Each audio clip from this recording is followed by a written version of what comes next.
caught them in her bed, her husband and her sister, bodies intertwined like they'd done this 1,000 times before, and when she ran into the rain that night, a man in a black suit offered her revenge, wrapped in expensive cologne and a smile that promised she'd never be the same. Welcome to K-Fairy Tales Stories, besties. Please like, share, and subscribe.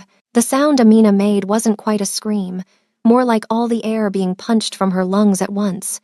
She stood frozen in the doorway of her own bedroom, her grocery bag slipping from numb fingers, oranges rolling across hardwood floors she'd polished just that morning. The bedroom was dim, lit only by the amber glow of the bedside lamp she'd bought for their 2nd anniversary, and in that soft light, she could see everything. Her husband Marcus, his dark skin gleaming with sweat, his body moving over her twin sister Zara.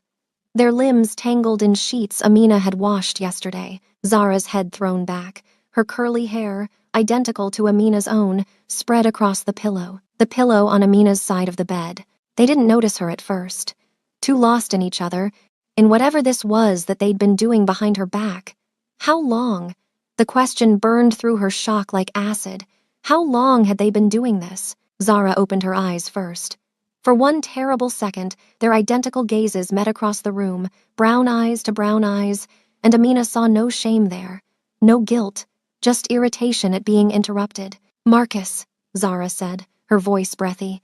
"We have company." Marcus froze, then turned his head. His expression cycled through surprise, annoyance, and finally settled on something like defiance. He didn't scramble to cover himself, didn't leap out of bed with apologies tumbling from his lips. He just looked at Amina like she was an inconvenience. "How long?" Amina's voice came out steady, which surprised her. Inside, she was imploding, collapsing into a black hole of betrayal, but outside she was eerily calm. "Does it matter?" Marcus sat up, shameless, reaching for his boxers with casual ease. "You were going to find out eventually. How long?" Each word was a bullet. "Since she moved in," Zara said, propping herself up on one elbow. She looked so much like Amina, it was like watching her own reflection betray her. Same round face, same full lips, same curves. But where Amina had always been the careful one, the responsible one, Zara had been wild, reckless. 6 months, maybe 7 months. Amina had welcomed Zara into their home 7 months ago, when Zara called crying about losing her marketing job, needing a place to stay, needing help getting back on her feet. Amina had given her sister everything: a room, food, money for interviews, comfort during long nights when Zara claimed the job search was destroying her confidence. She'd held her twin while she cried, had told her everything would be okay, had promised they'd get through it together because that's what family did. That's what twins did. And the whole time, Zara had been climbing into bed with Marcus. "Get out," Amina whispered. "This is my house too," Marcus said, pulling on his jeans. "My name is on the lease. Both of you, get out of my sight. Baby, come on." Marcus had the audacity to sound annoyed. "Don't be dramatic. It just happened, okay? These things happen. For 7 months? It just happened for 7 months?" Amina's calm was cracking, rage seeping through the fissures. "In my bed? In my home? You were never really here anyway," Zara said, sitting up fully now, making no move to cover herself. "Always working, always busy, always too tired. What did you expect him to do?" The words hit like a slap. Amina had been working double shifts at the hospital where she worked as a nurse, trying to save money for the baby they'd been planning. The baby Marcus said he wanted, the baby they'd been trying for over a year to conceive. "I was working," Amina said slowly, "to save for our future. The future you told me you wanted." "Yeah, well," Marcus shrugged. "Plans change." Something inside Amina shattered. Not her heart, that had already broken. Something deeper. Some fundamental belief in the goodness of people, in the sanctity of family, in the meaning of love. It shattered into so many pieces, she knew she'd never put it back together. She turned and walked out of the bedroom. Behind her, she heard Zara laugh, high and cruel, so different from the sister who used to braid her hair and share secrets in the dark. Amina grabbed her purse from the kitchen counter, left everything else. The apartment they'd built together, the life they'd planned, the dreams she'd nurtured like fragile seeds. She left it all and walked out into the soul night. The rain started as soon as she hit the street, cold and merciless, soaking through her thin work scrubs within seconds. She walked without direction, without purpose, just away. Away from the apartment, away from the betrayal, away from the image of her husband and her sister burned into her brain like a brand. Her phone buzzed, Marcus calling. She threw it into a trash can without breaking stride. The streets of Gangnam blurred around her, all neon signs and luxury cars and beautiful people living beautiful lives. She'd always felt like an outsider in this neighborhood, a Nigerian nurse in one of Seoul's wealthiest districts. But Marcus had insisted. He worked in tech, made good money, wanted the prestigious address. She'd agreed, because making him happy had been her purpose for 3 years. She didn't realize she was sobbing until she couldn't catch her breath, until she had to stop walking and lean against a building, gasping like she was drowning on dry land. The rain mixed with her tears, and she didn't know where one ended and the other began. "Excuse me." A smooth voice, speaking English with a refined Korean accent. "Are you all right?" Amina looked up. A man stood a few feet away, holding a black umbrella that looked expensive enough to be a weapon. He was tall, Korean, probably in his early 30s, wearing a perfectly tailored black suit that molded to a lean, powerful frame. His face was the kind of beautiful that belonged in magazines, all sharp angles and perfect symmetry, but his eyes were what caught her. Dark and intelligent and entirely focused on her with an intensity that should have been uncomfortable but somehow wasn't. "I'm fine," she managed, which was such an obvious lie that he smiled slightly. "You're crying in the rain at midnight in Gangnam. That's many things, but fine isn't one of them." He moved closer, angling the umbrella to cover her. "I'm Kang Min-ho. I don't need help." But she was shaking now, shock settling in, her body finally catching up to what her mind had witnessed. "Perhaps not, but I'm offering it anyway." He shrugged off his suit jacket and draped it over her shoulders. It was warm from his body heat and smelled like expensive cologne and something else, something masculine and clean that made her head spin. "There's a cafe around the corner. Let me buy you something hot to drink." "Why?" She looked up at him, suspicious despite her devastation. "Why would you help a stranger?" Something flickered in his eyes, something dark and knowing. "Let's just say I recognize someone running from something, and I believe in collecting debts. I can't pay you back." "Who said anything about money?" His smile was slight, mysterious. "Come, you're soaked and in shock. 20 minutes in a warm cafe won't hurt." Amina knew she should refuse, should tell this beautiful stranger to leave her alone, should figure out her next move on her own. But she was so tired of being strong, of being responsible, of doing the right thing. And something about Kang Min-ho's presence was magnetic, pulling at her in ways she couldn't explain. 20 minutes, she whispered. 20 minutes, he agreed. The cafe was small and warm and blessedly empty at this hour. Min-ho ordered her hot chocolate without asking what she wanted, added something in Korean to the barista that made the young woman's eyes widen before she nodded quickly. They sat in a corner booth, and Min-ho positioned himself so his back was to the wall, where he could see the entire room. Military habit, maybe, or something else. "You're not Korean," he said, though it wasn't really a question. "Nigerian. I've been in Seoul for 4 years. The hot chocolate arrived and she wrapped her hands around the mug, letting the heat seep into her frozen fingers. "I'm a nurse. A noble profession." He hadn't ordered anything for himself, just watched her with those intense dark eyes. "And you're married." She glanced down at her left hand, at the simple gold band Marcus had placed there 3 years ago. "How did you know? You keep touching your ring like it burns, and you have that look. The one people get when something they believed in turns out to be a lie." His voice was gentle but clinical, like he was diagnosing a disease. "Husband?" She nodded, then found herself talking. The words spilled out like poison she needed to purge, about coming home early from her shift, about the groceries scattered on the floor, about Marcus and Zara tangled together in her bed. She told him everything, this stranger with kind eyes and an expensive suit, and he listened without judgment, without interruption. When she finally stopped talking, her hot chocolate was cold and she felt hollowed out. "Your sister," Min-ho said quietly. "She's your twin?" "Yes, identical. We were close once, before tonight." Amina laughed, brittle. "I thought we were close. I thought I knew her." People are rarely who we think they are. He leaned forward slightly. What will you do now? I don't know. I can't go back there. Can't see them. Can't be in that apartment. She looked at him desperately. I don't know what to do. Minho was quiet for a long moment, studying her face like he was reading a book.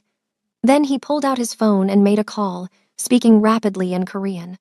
When he hung up, he stood and offered his hand. Come with me. Where? Somewhere safe. Somewhere you can think clearly. He saw her hesitation and added, I'm not asking you to trust me. I'm asking you to let me help you for one night. Tomorrow, you can make whatever decisions you need to make. But tonight, you need sleep and safety. Amina knew this was dangerous, knew she was vulnerable and hurting, and this man could be anyone, could want anything. But something in his eyes promised safety, promised that whatever else he might be, he wouldn't hurt her. Not tonight. She took his hand. The car that pulled up was sleek and black and probably cost more than she'd make in 5 years. The driver opened the door without a word, and Minho guided her inside with a hand on her lower back, careful and proprietary all at once. They drove through Seoul in silence, the city lights blurring past the tinted windows. Amina watched Minho from the corner of her eye. He stared out his window, his profile sharp and perfect, and she wondered who he was. Really was. The suit screamed money. The car confirmed it. The way the barista had jumped at his request and the driver never questioned his orders suggested power. Are you rich? She asked suddenly. He turned to her, one eyebrow raised. Yes. Are you dangerous? A smile ghosted across his lips. Very. Should I be afraid of you? Probably. He shifted to face her fully. But I promise you, Amina, whatever danger I represent, it's nothing compared to what you've already survived tonight, and I keep my promises. The building they stopped at was all glass and steel, rising into the night sky like a monument to wealth. Minho's hand was steady on her elbow as he guided her through a lobby where security guards bowed deeply, into a private elevator that required a keycard, up 40 floors to a penthouse that took her breath away. Floor-to-ceiling windows overlooked the entire city. The furniture was modern and expensive, all clean lines and neutral colors. Art that probably belonged in museums hung on the walls. This wasn't just wealth. This was power. The bedroom is through there. Minho pointed to a hallway. There's a bathroom attached. You'll find clothes in the closet that should fit and toiletries in the bathroom. Take what you need. Whose clothes? My assistant is your size. I'll have her bring more things tomorrow. He moved to the bar and poured himself a drink, whiskey by the look of it. You're safe here. No one comes up without my permission. Amina stood in the middle of his living room, dripping on his expensive floors, and felt the tears start again. Why are you helping me? Minho turned, glass in hand, and looked at her with an expression she couldn't read. Because 6 months ago, someone helped me when I needed it. Because you look like you need saving. And because... He paused, took a sip of his drink. Because something tells me you and I are going to be important to each other. The certainty in his voice should have frightened her. Instead, it felt like an anchor in a storm. She went to the bedroom, found silk pajamas that fit perfectly, a bathroom that was bigger than her old bedroom, toiletries that cost more than her weekly grocery budget. She showered until the hot water ran cold, washing away Marcus's betrayal, Zara's perfume, the smell of her old life. When she finally emerged, wrapped in a towel that was softer than clouds, she found clothes laid out on the bed. Leggings and an oversized sweater, comfortable and expensive. She dressed and found Minho in the kitchen, doing something with pots and pans that smelled incredible. You cook? She was surprised. I find it meditative. He glanced at her over his shoulder. Ramyeon, okay? It's simple but comforting. It's perfect. They ate at his kitchen island, and Amina realized she was starving.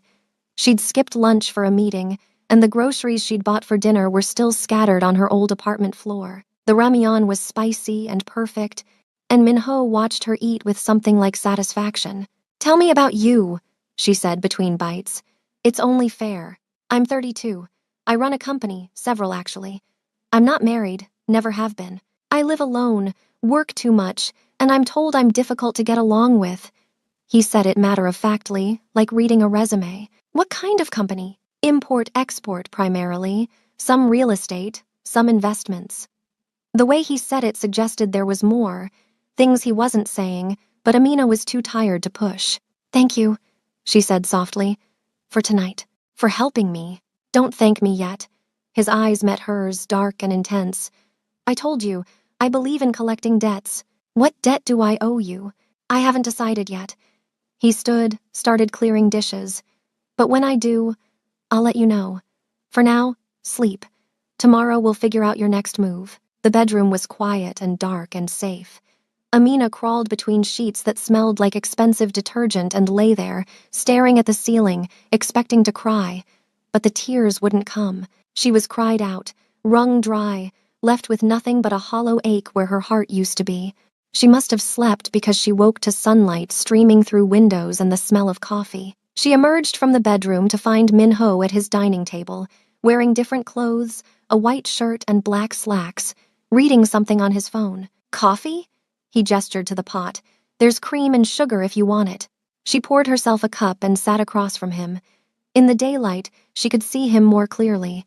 He was beautiful in a way that was almost intimidating, all sharp features and elegant grace. But there was something else, too. Something hard and cold beneath the civilized surface, like a blade wrapped in silk. "I need to go back," she said, "to get my things." "No." Min-ho set down his phone. "You don't." "Excuse me? Your husband and your sister are still there. Going back puts you in a position to be manipulated, to be convinced to forgive them, to be hurt again." His voice was calm but absolute. "Send me a list of what you need. I'll have someone collect it. You can't just decide that." "I can, and I am." He leaned forward. "Amina, let me be clear. You walked into my life last night, and I made a decision. I'm going to help you, but I'm going to do it my way, and my way means you don't see them again until you're strong enough to face them without breaking. That's not your choice to make. Then make it yourself. Tell me you want to go back there. Look me in the eye and tell me you're ready to see them together, to hear their excuses, to face that apartment." He waited, and when she couldn't speak, he nodded. "That's what I thought." "I barely know you. Why do you care what happens to me?" Min-ho was quiet for a long moment. Then he said, "Because last night, I saw something in you. Fire, strength, the kind of will that survives betrayal and comes out harder on the other side. I like strength. I admire it. And I want to see what you become when you stop being what they made you and start being what you're meant to be." His words settled over her like a challenge and a promise all at once. "What I need," she said carefully, "is to call my boss. Explain why I missed my shift. Figure out my living situation. File for divorce." "Already done." Min-ho pulled up something on his phone and showed her. "I called the hospital this morning. Explained you had a family emergency and would need the week off. They said to take the time you need. As for living arrangements, you'll stay here. I can't impose." "You're not imposing. I'm offering." He set the phone down. "I have 4 bedrooms in this penthouse. I use one. The rest are empty. Stay as long as you need. And the divorce? I have lawyers on retainer.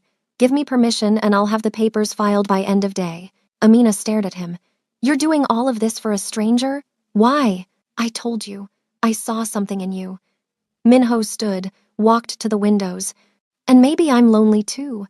Maybe I'm tired of coming home to an empty apartment. Maybe I want to help someone because no one helped me when I needed it."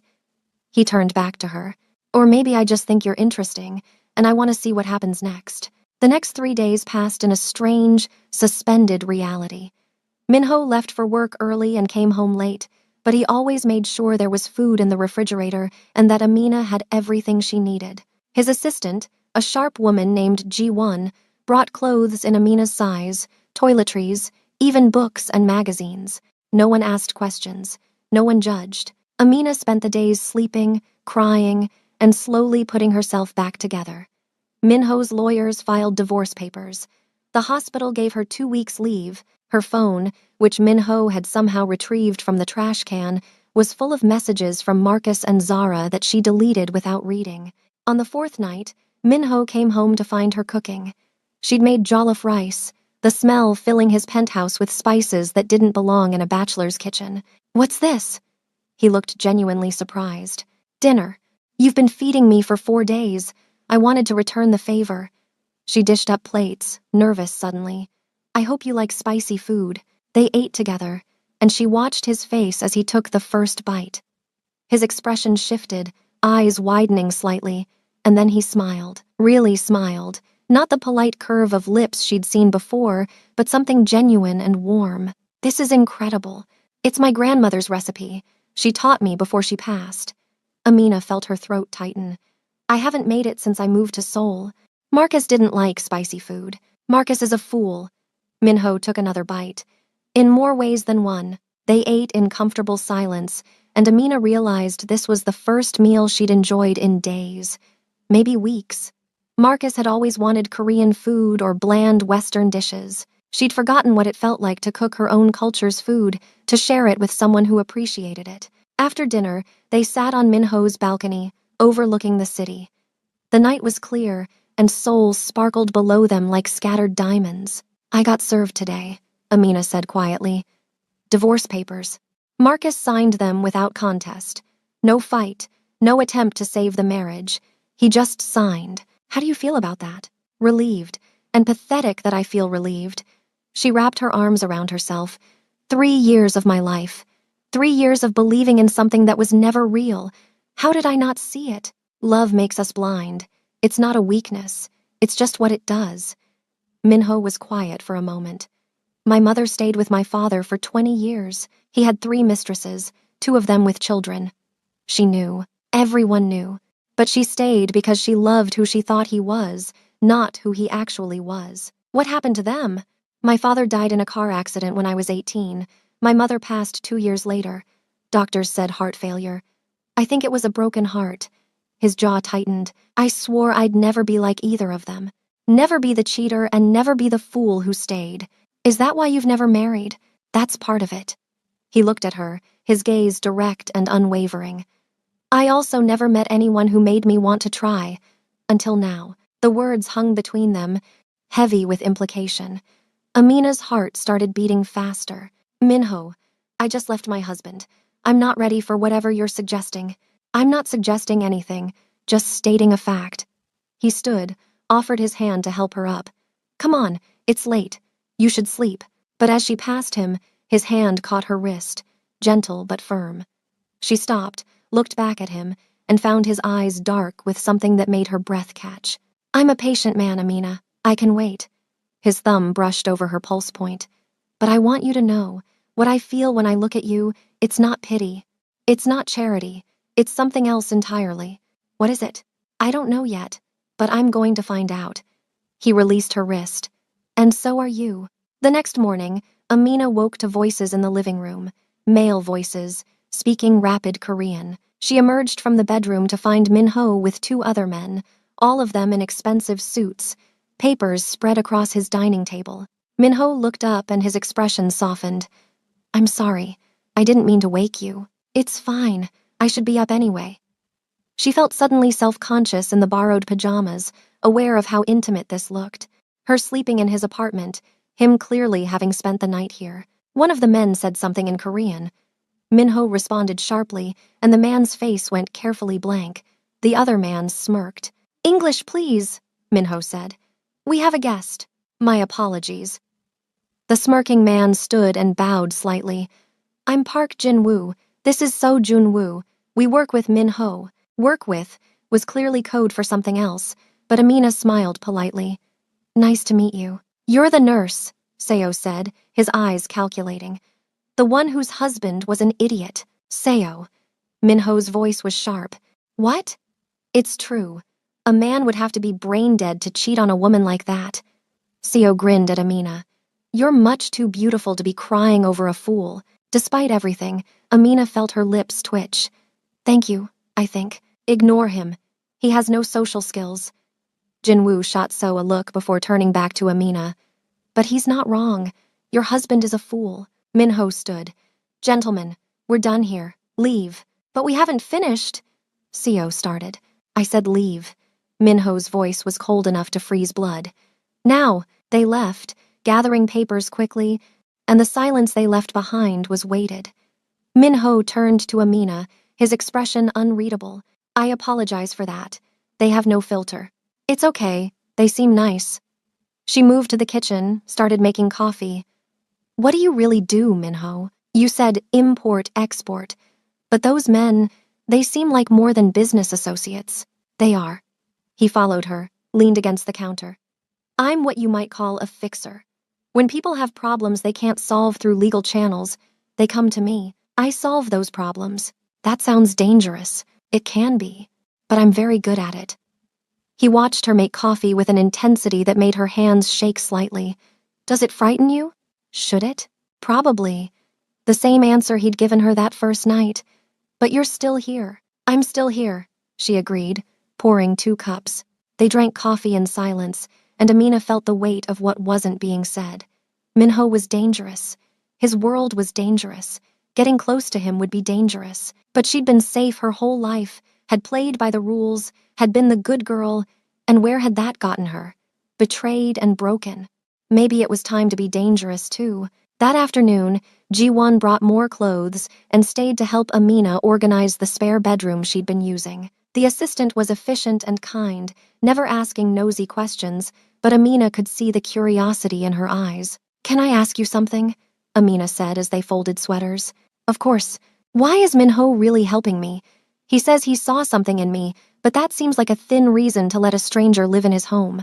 Ji-won was quiet for a moment, then said carefully, Mr. Kang is very particular about who he allows into his life.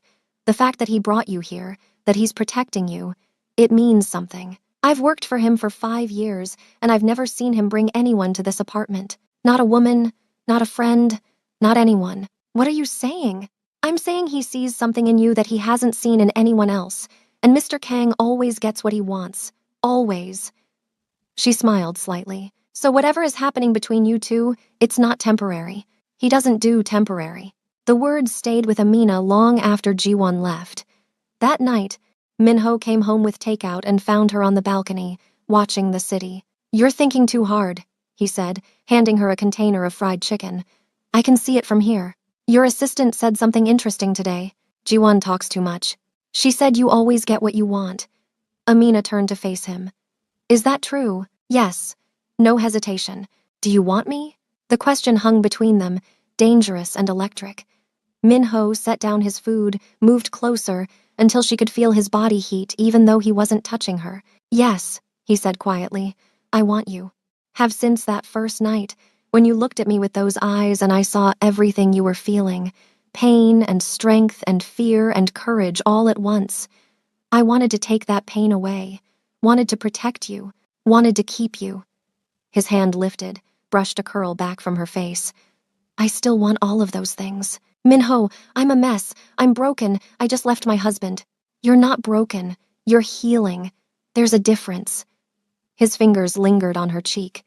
And I'm a patient man. I told you I can wait. For what? For you to want me back? Amina's breath caught. What if I already do? Something flickered in his eyes, dark and possessive. Then we have a problem, because I promised myself I wouldn't touch you until you were ready, until you were sure, until you chose me for the right reasons, not because you're hurt and lonely. What are the right reasons? Because you want me. Because you see who I am, what I am, and you want me anyway. Because you can't imagine going a day without seeing me. His thumb brushed her lower lip. Because you're as obsessed with me as I'm becoming with you. The admission stole her breath. Before she could respond, his phone rang. He answered it in Korean, his expression going hard. When he hung up, he was all business. I have to go. Emergency at work. He was already grabbing his jacket. Don't wait up. I'll be back late. Be careful, she said, and he paused. You care if I'm careful? Yes. His smile was brief but genuine. Then I will be. He left, and Amina stood on the balcony, her lips tingling from where his thumb had touched them, her heart racing. She was falling for him, despite everything, despite the timing being terrible, despite knowing almost nothing about his real life. She was falling, and she didn't know if that made her brave or stupid. Minho didn't come home that night, or the next morning. By noon, Amina was pacing the penthouse, her phone in her hand, debating whether to call. She didn't have his number memorized, had never needed it before because he was always just there, solid and present and safe. Ji-won appeared around 2 in the afternoon, letting herself in with a key Amina hadn't known she had. He's fine, she said before Amina could ask. There was an incident, nothing he couldn't handle, but it required his presence overnight. What kind of incident? The kind I can't discuss. Jiwon's expression was apologetic but firm. He wanted me to tell you he'll be home tonight, and to make sure you ate. I'm not hungry. Eat anyway, he'll check. Jiwon moved to the kitchen, started pulling out ingredients.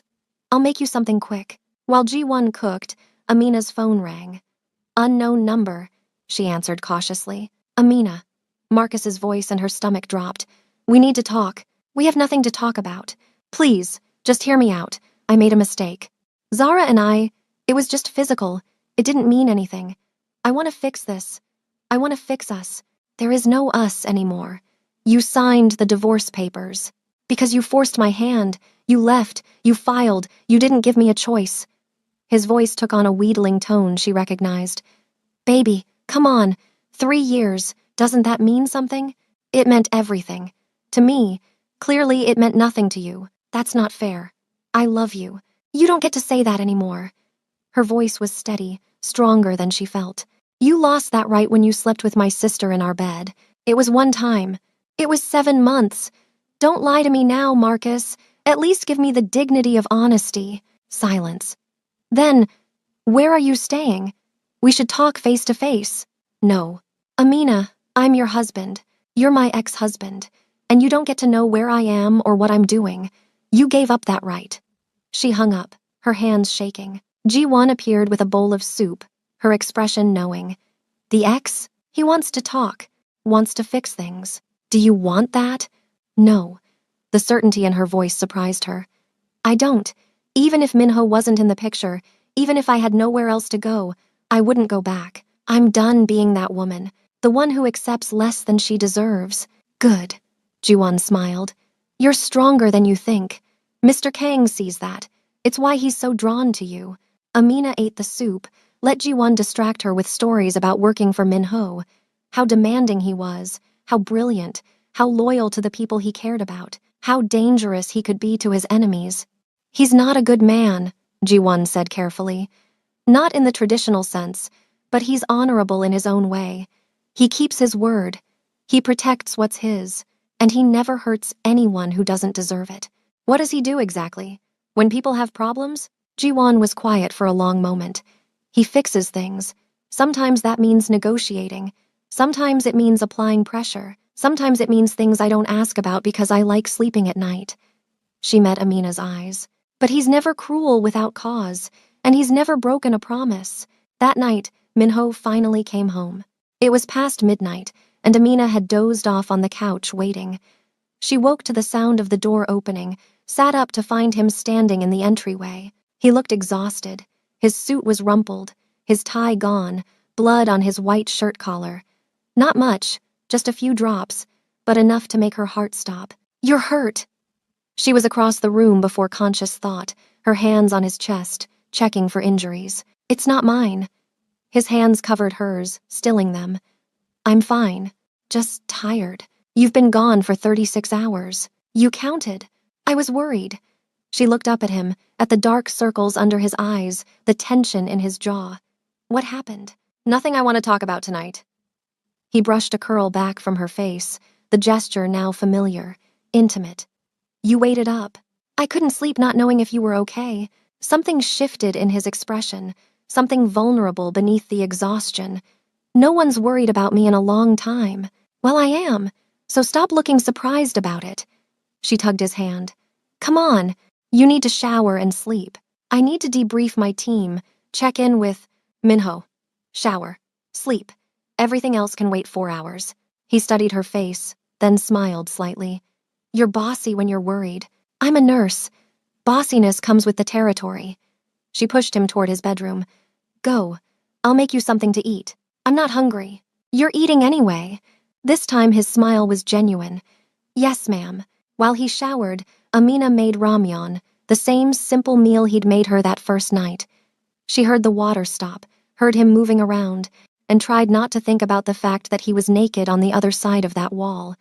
Tried not to remember the feeling of his thumb on her lip, the heat in his eyes when he'd said he wanted her. He emerged in sweatpants and a t-shirt, his hair damp, looking more human than she'd ever seen him. They ate together in silence, and she watched him relax incrementally with each bite. "Marcus called," she said finally, Minho's hand stilled halfway to his mouth. What did he want? To talk? To fix things? He said it was a mistake, that it didn't mean anything. She met his eyes. I told him no. Told him he didn't get to know where I was or what I was doing. Good. Minho set down his chopsticks. Do you want me to make sure he doesn't call again? What does that mean exactly? It means I can have a conversation with him. Make it clear that contacting you is unacceptable. I can be very persuasive when necessary. Will you hurt him? Only if he forces me to. His expression was calm, matter of fact. I don't enjoy violence, Amina, but I'm capable of it when protecting what's mine. I'm not yours. Aren't you? He leaned forward. You're living in my home, wearing clothes I bought, eating food I provide, sleeping under my protection. You worried about me for 36 hours, made me dinner, ordered me to rest. His eyes held hers. If you're not mine, whose are you? My own. Good answer. He smiled. But you can be your own and mine at the same time. They're not mutually exclusive. You're very sure of yourself. I'm sure of what I feel. I'm sure of what I see in your eyes when you look at me. He reached across the table, took her hand. I told you I'm patient, but patience doesn't mean I'm not paying attention. I see every glance, every blush, every time your breath catches when I'm close. You feel this too. This thing between us. Amina couldn't deny it. Yes, but that doesn't mean it's smart. Doesn't mean it's right. I just left my husband 3 weeks ago, and he was already gone long before that, sleeping with your sister. Minho's thumb stroked over her knuckles. At some point, you have to stop punishing yourself for his sins. Stop denying yourself happiness because the timing isn't perfect. I don't want to be a rebound. Don't want to jump from one man to another because I'm lonely or hurt. You think that's what this is? He stood, pulled her up with him, close enough that she could feel his body heat. Amina, I don't do rebounds. I don't do casual. When I commit to something, to someone, it's absolute.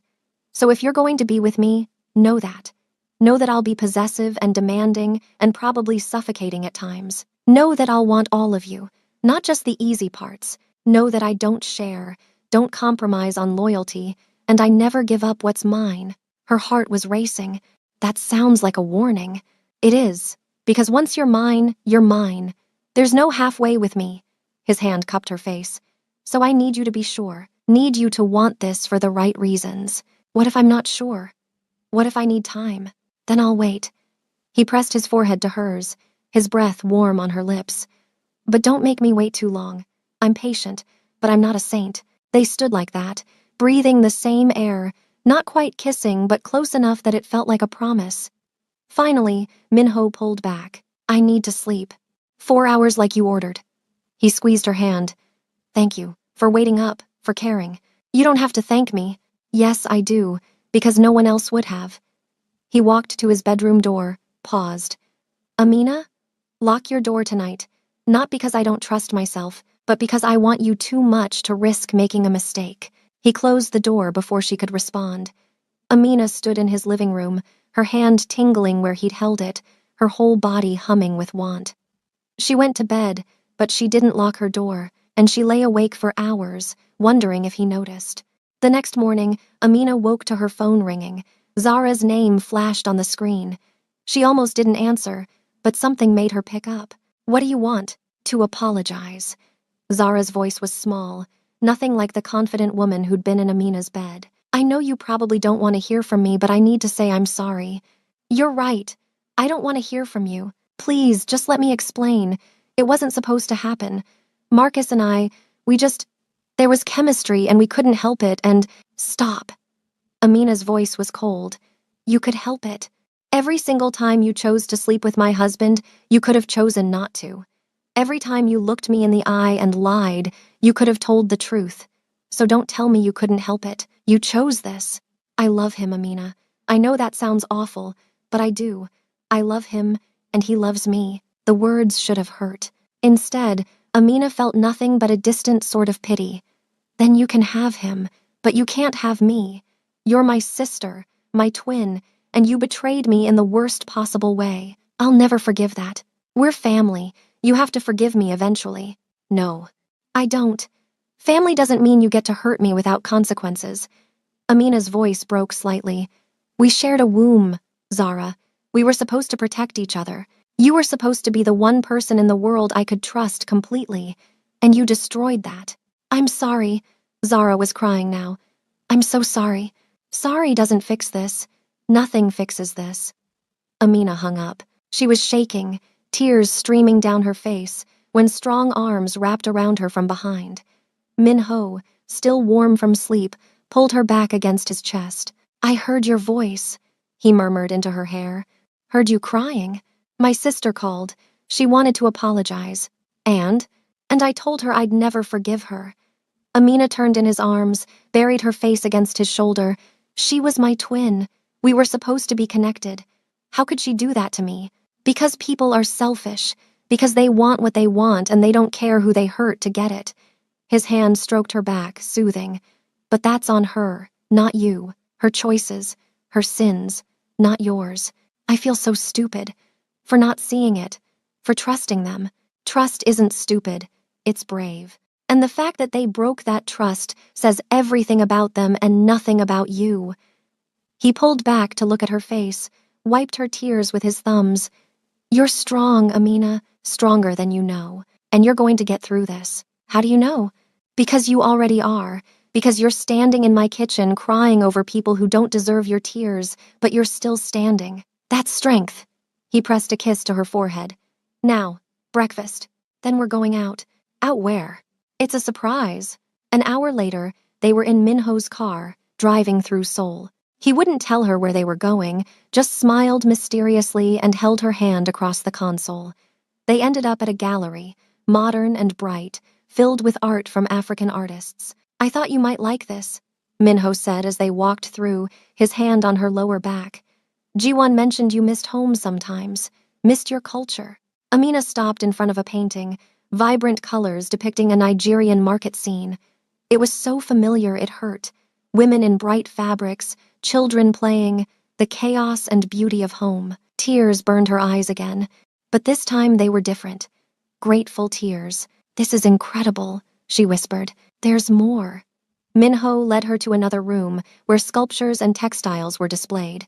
They spent 2 hours there, Min-ho listening as Amina explained the significance of different pieces, the cultural context, the memories they triggered. He asked questions, genuinely interested, and she fell a little more in love with him with each one. After the gallery, they had lunch at a Nigerian restaurant Amina hadn't known existed in Seoul. The owner, a woman named Chinwei, greeted them warmly and served them food that tasted like home. Jollof rice, pounded yam, egusi soup, all perfect, all exactly what Amina's soul needed. How did you find this place? She asked Min-ho between bites. I called every African restaurant in Seoul until I found one that served Nigerian food. Then I called ahead and ordered everything they had. He watched her eat with that same satisfied expression from before. You needed this. Needed to remember who you are beyond what Marcus tried to make you. He didn't try to make me anything. He tried to make you small. Tried to fit you into his world without making space for yours. He wanted you to cook his food, speak his language, be convenient.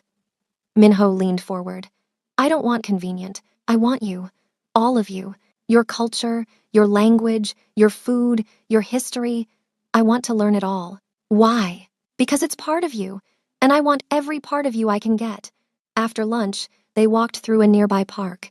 It was a beautiful day, warm and clear, and Seoul felt less foreign than it had in years. Min-ho bought her ice cream, and they sat on a bench watching people pass. Thank you for today, Amina said softly. I needed this more than I knew. I know. That's why I planned it. He turned to her, his expression serious. I want you to be happy, Amina. Want you to feel at home here, with me. Whatever you need, whatever makes you feel whole, I'll provide it. You can't buy happiness. No, but I can create space for it, can remove obstacles, can make sure you have everything you need to find it yourself. His hand found hers. And maybe I can be part of that happiness, if you'll let me. Before she could respond, a woman's voice called out in Korean. They both turned to see an elegant older woman approaching, her expression curious and calculating. She was beautiful despite her age, with the kind of grace that came from wealth and confidence. Minho's entire demeanor changed. He stood, putting himself slightly in front of Amina, his body language protective and cold. "Mother," he said in English, his voice flat, "what are you doing here? I might ask you the same question." The woman's eyes moved to Amina, cataloging her in an instant. "And who is this? A friend? A friend you're holding hands with in public? How interesting." She switched to English, accented but perfect. "I'm Kang Sun-hee, Minho's mother, and you are Amina Okonkwo." Amina stood, extended her hand.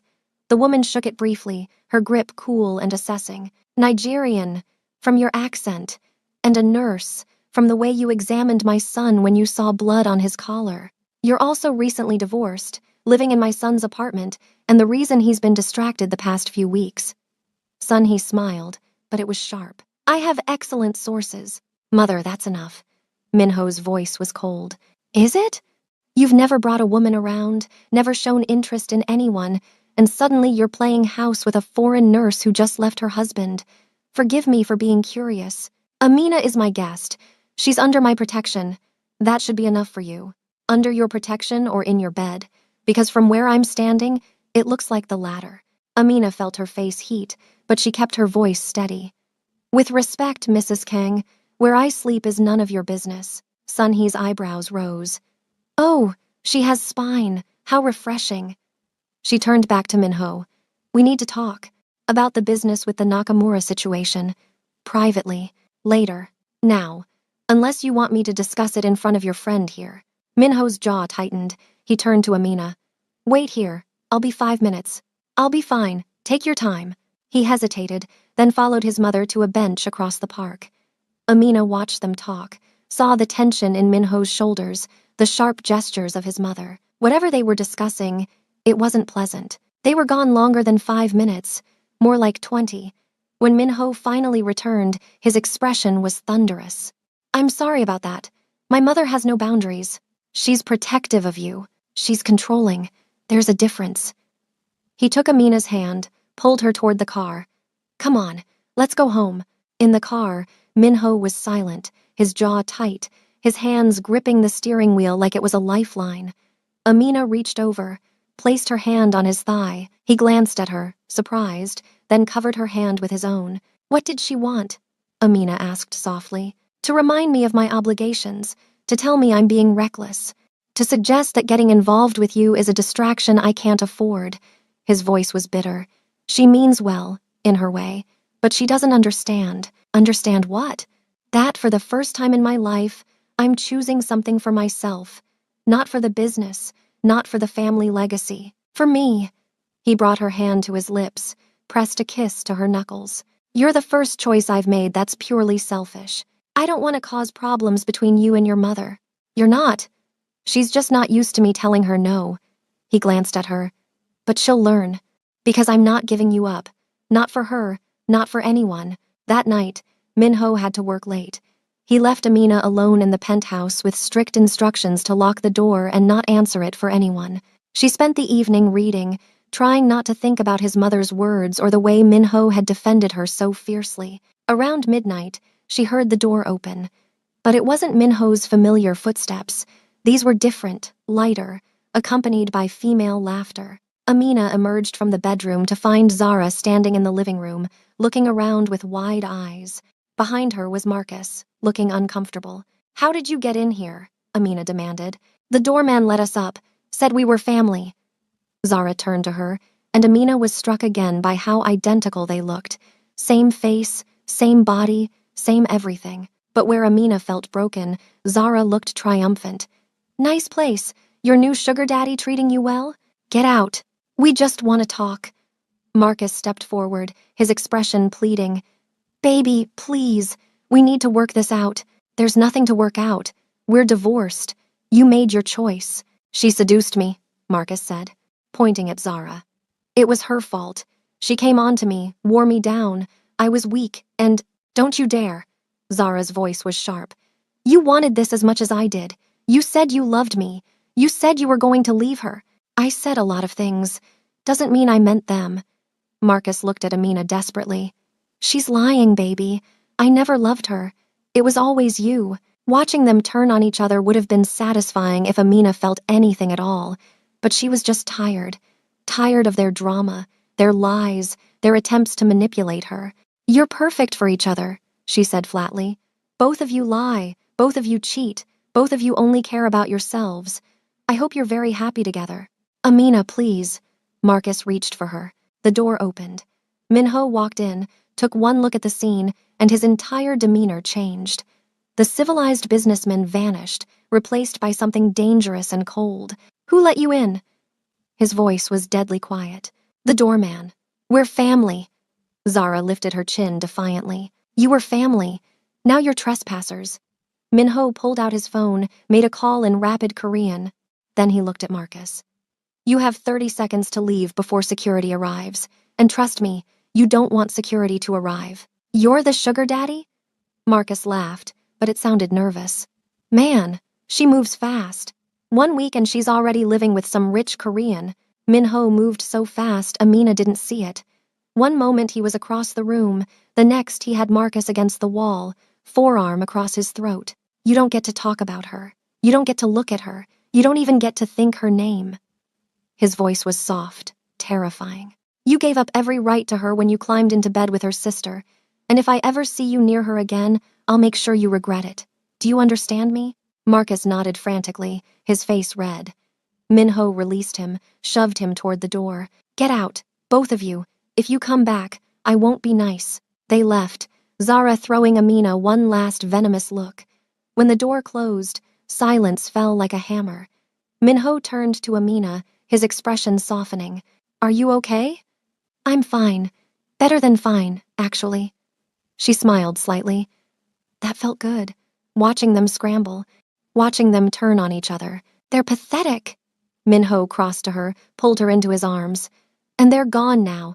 I'll make sure they never bother you again. Your mother was right. I'm a distraction, a complication. You're neither. You're a choice. My choice. He tilted her face up. And I choose you. Every single time. Amina looked at him, at this dangerous man who'd shown her more kindness than anyone in her life, and made a decision. I want you, she whispered. I don't care about timing or what's smart or anything else. I just want you. Minho's eyes darkened. Amina, you need to be sure. I am sure. I've been sure since the night you made me ramyeon and told me I was worth saving. She reached up, touched his face. Make me forget them. Make me forget everything except this moment. He hesitated for half a second. Then he kissed her. It wasn't gentle. It was claiming, possessive, everything he'd promised he would be. His hands tangled in her hair, his body pressed against hers, and Amina felt something inside her shatter and reform into something new. She kissed him back with equal intensity, pouring 3 weeks of longing into it, letting herself feel everything she'd been holding back. Minho lifted her effortlessly, her legs wrapping around his waist as he carried her to his bedroom. The door closed behind them, and the world disappeared, leaving only heat and want, and the desperate need to be close to someone who saw her, really saw her, and wanted her anyway. Later, much later, Amina lay in Minho's bed, wrapped in his sheets that smelled like him, feeling his heartbeat steady against her back. His arm was heavy around her waist, possessive even in sleep. She should have felt guilty, should have worried about moving too fast, but all she felt was safe and wanted and alive in a way she hadn't been in years. Minho stirred, pressed a kiss to her shoulder. You okay? Perfect. Good. He pulled her closer. Because you're not leaving this bed for at least 12 hours. I'm not done with you yet. Amina smiled in the darkness. For the first time since that terrible night 3 weeks ago, she felt like maybe, just maybe, she was going to be okay. More than okay. She was going to be happy. Amina woke to sunlight streaming through unfamiliar windows and the warm weight of Minho's arm draped across her waist. For a moment, she forgot where she was, forgot everything that had happened. Then memory crashed back. The night before, Minho's hands on her skin, his mouth claiming hers, the way he'd made her forget her own name. She should have felt awkward, should have been planning her escape from his bed, but instead, she felt anchored, safe, like she'd finally found a place she belonged. You're thinking too loud, Minho murmured against her neck, his voice rough with sleep. I can hear it from here. I was just wondering if last night was real or if I imagined it. It was real. He tightened his arm around her, pulled her closer until there was no space between them. And we're going to do it again, multiple times, starting now. Minho, we should talk about what this means. It means you're mine now. Officially, completely mine. He rolled her onto her back, propped himself up on one elbow to look at her. His dark hair was disheveled, his eyes soft in the morning light, and he'd never looked more beautiful. That's what it means. That's very possessive. I warned you. I told you I don't do halfway. His hand cupped her face with devastating gentleness. You're mine, Amina, and I'm yours. That's the deal. I didn't agree to any deal. You did. Last night, when you asked me to make you forget, when you let me touch you, when you said my name like a prayer. His thumb brushed her lower lip. You agreed to all of it. Now you're stuck with me. Despite herself, Amina smiled. You're very sure of yourself. I'm sure of us. He kissed her, slow and deep, and she felt herself melting into him. When he finally pulled back, they were both breathing hard. Now, shower, then breakfast. I'm taking the day off. You're taking a day off? You? For you. Yes. He climbed out of bed, completely unself-conscious in his nakedness, and held out his hand. Come on, we're showering together. I'm not letting you out of my sight today. The shower was an exercise in restraint that neither of them had. By the time they emerged, the water had run cold, and Amina's legs were shaking. Minho wrapped her in a towel that was bigger than she was, dried her with careful attention, then carried her back to bed. I thought we were having breakfast, she protested weakly. We will, eventually. He kissed her neck, her collarbone, lower. Right now I'm busy. They never made it to breakfast. It was past noon when they finally emerged from his bedroom, both starving and completely disheveled. Minho made them lunch while Amina sat at his kitchen island, wearing one of his shirts and nothing else, watching him move around his kitchen with easy grace. This is dangerous, she said softly. What is this? Us. How easy it is. How right it feels. She pulled his shirt closer around herself. I'm scared I'm going to wake up and it'll all be gone. Minho set down the knife he'd been using, came around the island to stand between her knees. His hands settled on her thighs, warm and possessive. I'm not going anywhere. Neither are you. This isn't temporary, Amina. I told you, when I commit, it's absolute. He pressed his forehead to hers. You're scared because the last person you trusted destroyed you. But I'm not him. I won't lie to you, won't cheat on you, won't make you doubt yourself. I'll just love you until you believe that you deserve it. The word love hung between them, enormous and terrifying and perfect. You love me? Her voice was barely a whisper. Yes, have for weeks. Maybe since that first night, when you looked at me with those eyes and I saw everything you were. He pulled back to look at her. I know it's fast. I know it's probably too much. But I don't believe in lying about what I feel. So, yes, I love you. Tears burned her eyes. Minho, I don't know if I'm ready to say that back. I'm not asking you to. I'm just telling you the truth. He kissed her softly. You can say it when you're ready. I'll wait. What if I'm never ready? Then I'll love you enough for both of us. He smiled, that rare, genuine smile that transformed his face. Now eat. You're going to need your strength. For what? For later. When I take you back to bed and make you scream my name loud enough that my neighbors complain. Minho! She felt her face heat. What? I'm being honest. He grinned, wicked and satisfied. I told you. I'm possessive. And I plan to make sure you never forget who you belong to. They ate lunch together, and Amina felt something settle in her chest. Peace, maybe, or just the absence of constant anxiety. For 3 years with Marcus, she'd always been waiting for the other shoe to drop, for him to criticize her cooking or her clothes or the way she laughed too loud. With Minho, she could just be, no performance, no pretense, just herself. After lunch, Minho's phone started ringing. He ignored it the first 3 times, but on the 4th, he sighed and answered, speaking rapid Korean. His expression hardened, and Amina watched the businessman slide back into place, replacing the soft man who'd made her breakfast. When he hung up, he looked apologetic. I have to go in. Emergency meeting. Something with the Nakamura situation my mother mentioned. It's fine. You've already taken half the day off for me. I'll be back as soon as I can. A few hours at most. He pulled her close, kissed her thoroughly. Stay here. Don't leave the building. And Amina, if anyone tries to contact you, anyone at all, tell me immediately. You're scaring me. I'm being careful. There's a difference. He grabbed his jacket, checked his phone. I'll have G1 come stay with you while I'm gone. I don't need a babysitter. Humor me. Please. The please did it. Amina nodded, and some of the tension left his shoulders. Thank you. I'll be back before dinner. We'll order in. Open that bottle of wine I've been saving. Okay. He kissed her one more time, hard and claiming, then left. The penthouse felt enormous without him, empty in a way it hadn't before. Amina showered again, properly this time, and was getting dressed when G1 arrived. Emergency babysitting duty, G1 said with a smile, letting herself in. Though between you and me, I think he just wanted an excuse to make sure you're taken care of. He's very protective. He's in love. There's a difference. Ji-won settled onto the couch, pulled out her laptop. So, want to tell me how last night went? Ji-won, what? I'm curious. Mr. Kang has been different since you arrived. Lighter, happier. I want to know what happened to cause such a dramatic shift. Amina felt her face heat. We're together now. Officially. About time. The tension between you two has been killing me. Ji-won grinned. He's good for you. You're good for him. It works. They spent the afternoon together, Ji-won working while Amina read, occasionally talking about nothing important.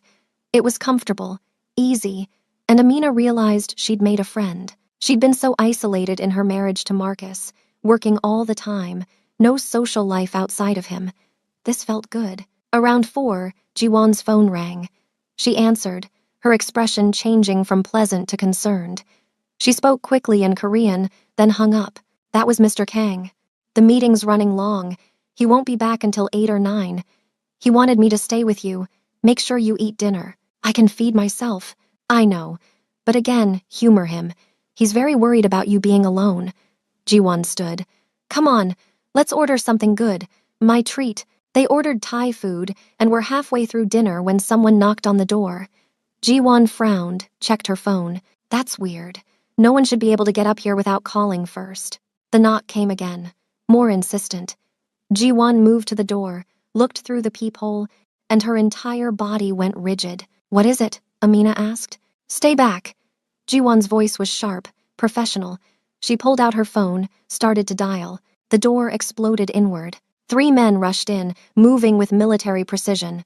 Ji-won tried to fight, actually landing a solid hit on one of them, but they were bigger, stronger, and clearly trained. One of them hit her with something, a taser maybe, and she went down. Amina screamed, ran for the bedroom, but hands caught her from behind. A cloth pressed over her mouth and nose, chemical sweet and suffocating.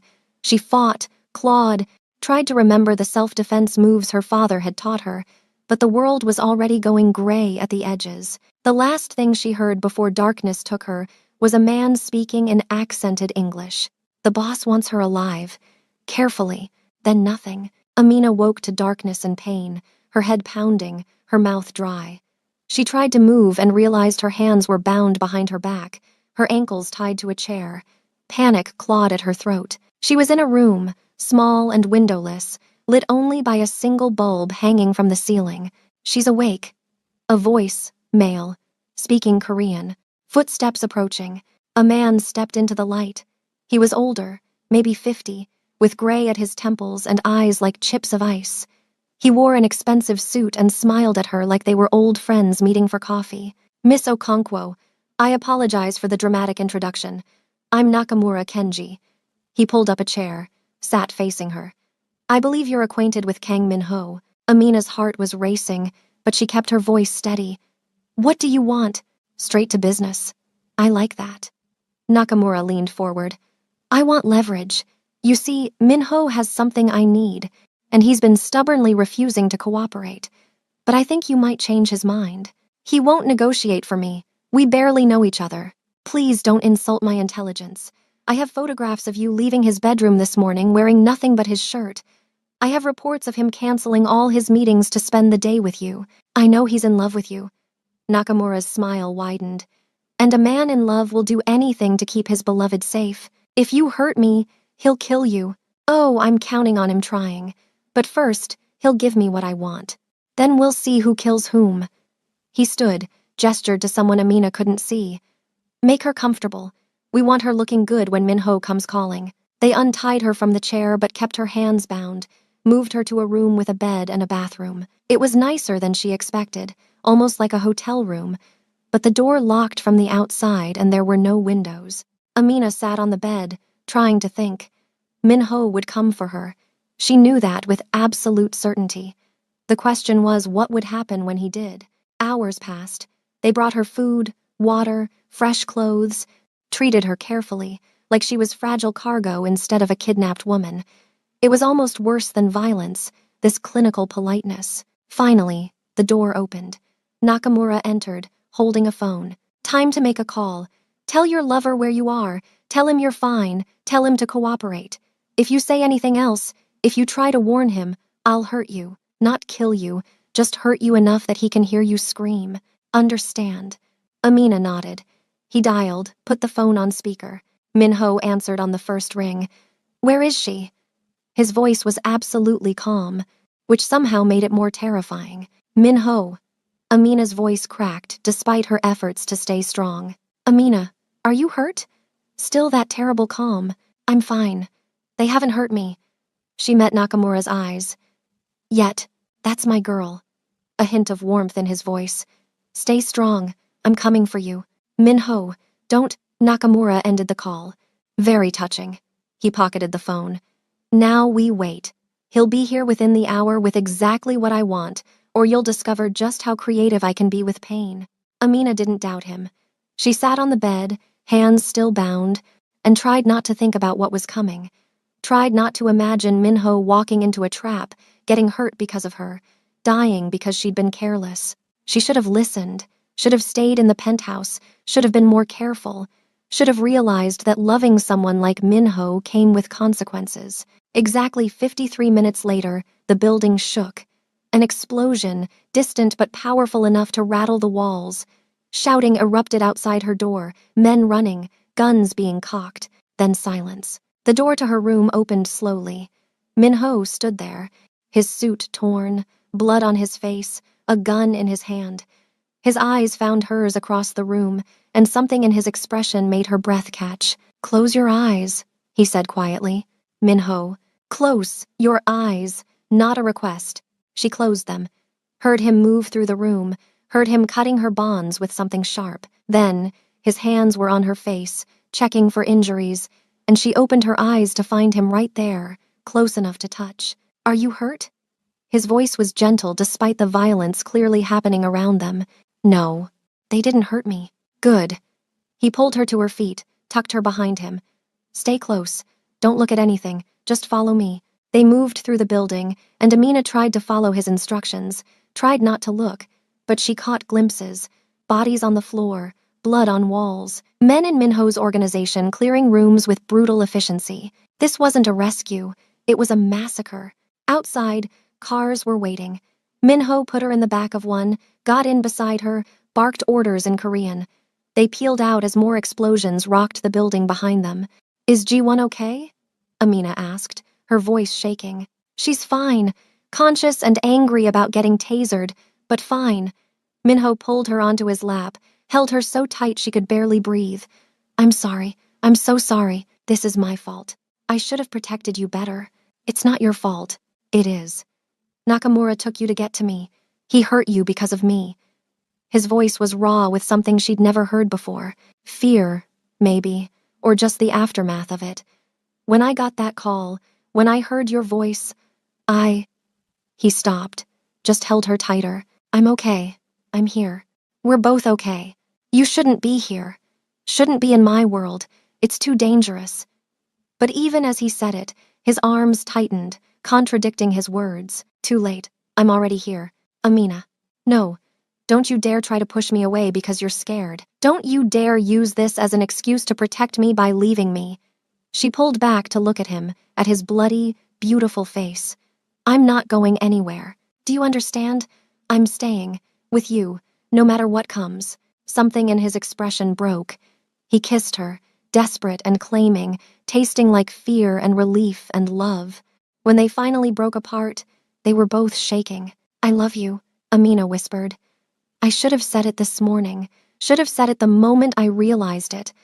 I love you, Minho. Completely, terrifyingly, I love you." His eyes closed, his forehead pressed to hers. "Say it again. I love you." Again. "I love you." She cupped his face. "And I'm not going anywhere. Ever." They went back to the penthouse, but Minho didn't let her out of his sight. He showered with her, washed the day away with gentle hands, then carried her to bed and held her like she might disappear if he loosened his grip. "I thought I lost you," he said into the darkness. "For 3 hours I thought you were gone, that he'd hurt you or killed you or—" His voice broke, but he didn't. "I'm here. I'm safe. Because I burned down half of Seoul to get to you. Because I called in every favor, used every connection, threatened people I've worked with for years. Because I would have destroyed everything to get you back." He pulled her closer. "That's what you mean to me. Everything else, the business, the reputation, the power, none of it matters if you're not here. Minho, I'm not done." He rolled her onto her back, propped himself up to look at her. "I want you to marry me. Not someday, not when things calm down. Now. Tomorrow, as soon as possible. I want you legally mine, want the world to know you belong to me. Want to make sure that if anything happens, you're protected by more than just my reputation." "That's very romantic," Amina said, half laughing, half crying. "I'm serious. Marry me, Amina. Be my wife. Let me protect you properly." "You're proposing because you're scared. I'm proposing because I love you and I almost lost you, and I don't want to waste another second pretending we have all the time in the world. Life is short and dangerous and unpredictable, but I know what I want. I want you. Forever. Starting now." Amina looked at him, at this dangerous man who'd destroyed a building to save her, who was looking at her like she was his entire world, and felt something settle in her chest. "Yes," she whispered. "Yes, I'll marry you." His kiss was claiming and tender all at once. They made love slowly, carefully, Minho worshipping every inch of her skin like he was memorizing her, like he needed to prove to himself she was really there. Afterward, as they lay tangled together, Minho's phone buzzed. He checked it, his expression hardening. "What is it?" "Nakamura. He's alive. Barely, but alive." Minho set the phone down. "My people have him. I need to go deal with this." "Deal with it how?" "The way I deal with people who threaten what's mine." He kissed her forehead. "Stay here. Sleep. I'll be back in a few hours." "Minho, don't do anything you'll regret." "I won't regret this." He stood, started dressing. "He took you, hurt Ji-won, threatened everything I've built. There's only one way this ends." Amina knew what he meant, knew what he was going to do. She should have tried to stop him, should have argued for mercy or justice through proper channels. But she thought about those 3 hours of captivity, the fear, the way Nakamura had smiled while threatening to hurt her, and she couldn't find it in herself to care what happened to him. "Be careful," was all she said. "Always." He kissed her one more time. "I love you. I love you too." He left, and Amina lay in his bed, staring at the ceiling, trying to process everything that had happened. 24 hours ago, she'd been unsure about their relationship, worried about moving too fast. Now she was engaged to a man who'd burned down half a criminal empire to save her, who'd just gone to kill someone to protect her. She should have been horrified, should have been questioning her choices. Instead, she just felt safe, cherished, loved in a way that was probably unhealthy but felt more real than anything she'd ever experienced. Minho returned 3 hours later. He showered, the water running for a long time, and when he finally came to bed, he smelled clean and looked exhausted. He pulled her close without a word, and she didn't ask what had happened, didn't need to. It was done. The next morning, Ji-won appeared with a tablet and a smile. "Wedding planning time," she announced, settling onto the couch. "Mr. Kang wants this done within the week, so we need to move fast." "Within the week?" Amina looked at Minho, who was making coffee. "I told you. I'm not waiting." He brought her a cup, kissed her temple. "Pick whatever you want. Dress, flowers, venue, guest list. Whatever makes you happy. Money is no object." "Minho, we should at least—" "No." We shouldn't. We should get married, bind ourselves together legally and spiritually, and move forward with our lives. Everything else is just details. He was impossible and high-handed and completely sincere. Amina should have argued. Instead, she found herself looking through wedding dresses with Ji-won, discussing flowers and venues, planning a wedding that would happen in 5 days. "This is insane," she said for the 100th time. "This is love," Ji-won corrected. "This is a man who knows what he wants and refuses to waste time getting it. Most women would kill for this kind of devotion. Most women's boyfriends don't solve problems by blowing up buildings." True, but most women's boyfriends also don't love with the intensity Mr. Kang does. You want safe and boring, you marry Marcus. You want passionate and dangerous, you marry Minho. Ji-won smiled. "I know which one I'd choose." Amina did too. They settled on a small ceremony, just close friends and family. Minho's mother would be there, though he warned Amina she wouldn't be happy about the rushed timeline or his choice of bride. His business associates, people Amina had met briefly, Ji-won and So and Jin-woo, who'd become something like friends, and a few people from the hospital where Amina worked, colleagues who'd been kind to her. The dress was simple, elegant, white silk that made her dark skin glow. Minho insisted on paying for everything, and when Amina tried to contribute, he'd looked at her like she'd suggested something insane. "You're my wife, my responsibility, my joy. Let me give you this. Let me give you everything." How did you argue with that? The day before the wedding, Amina's phone rang. Unknown number. She almost didn't answer, but something made her pick up. "Hello?" Amina.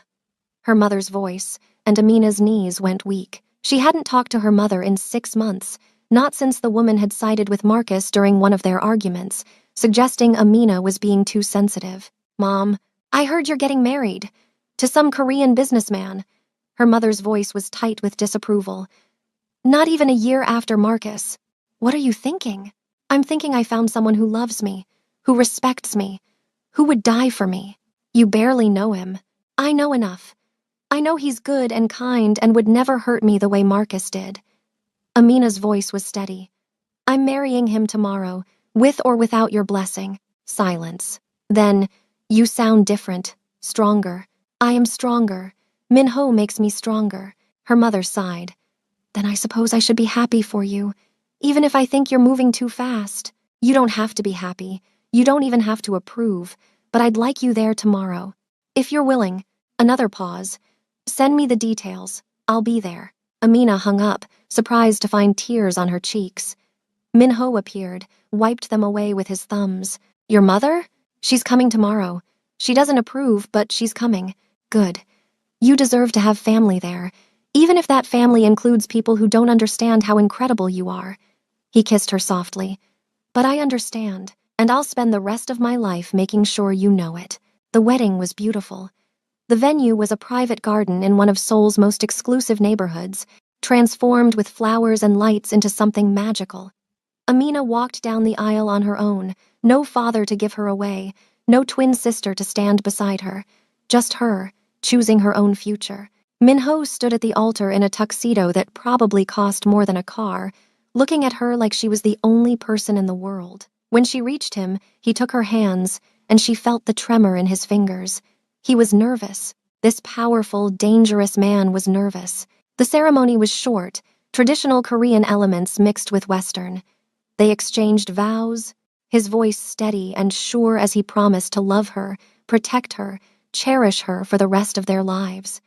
When it was her turn, Amina looked into his eyes and spoke from the heart. "3 weeks ago, I was broken, shattered into pieces I didn't think I could put back together.